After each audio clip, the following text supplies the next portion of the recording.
แต่ขอทำไมเนี่ยพ่อตื่นมาไม่มาก องกำลังចម្រុះខេត្តកែបរកឃើញសពជនរងគ្រោះទាំង3នាក់ម្ដាយនិងកូនក្នុងករណីលិចទូកស្មាច់គិតត្រឹមព្រឹកថ្ងៃទី18ខែឧសភាឆ្នាំ2026នេះកងកម្លាំងចម្រុះខេត្តកែបបានស្វែងរកឃើញសពជនរងគ្រោះទាំង3នាក់ដែលជាម្ដាយនិងកូន2នាក់ទៀតឃើញហើយបន្ទាប់ពីបានបាត់ខ្លួនក្នុងឧបទ្ទវហេតុលិចទូកស្មាច់ដ៏រន្ធត់មួយប្រតិបត្តិការរុករកដោយយកចិត្តទុកដាក់នេះដឹកនាំដោយលោកហួរមិថុនាអភិបាលរងខេត្តនិងជាប្រធានលេខាធិការដ្ឋានគណៈកម្មាធិការគ្រប់គ្រងគ្រោះមហន្តរាយខេត្តកែបព្រមទាំងមានការចូលរួមពីកងកម្លាំងប្រដាប់អាវុធនិងអាជ្ញាធរមូលដ្ឋានជាច្រើនរូប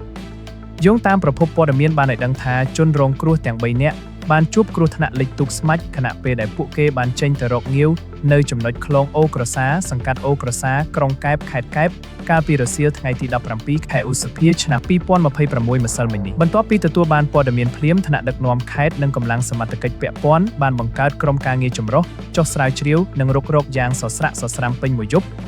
រហូតឈានដល់ការរកឃើញសពជនរងគ្រោះទាំងស្រុងនៅព្រឹកថ្ងៃនេះដើម្បីប្រគល់ជូនក្រុមគ្រួសារយកទៅធ្វើបុណ្យតាមប្រពៃណី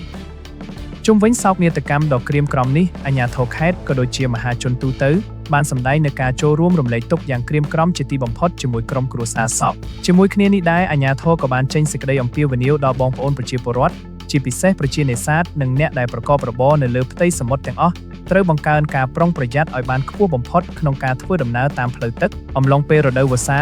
និងនៅពេលដែលមានស្ថានភាពអាកាសធាតុប្រែប្រួលមិនអំណោយផលដើម្បីជៀសវាងនូវគ្រោះថ្នាក់ជាយថាហេតុនានា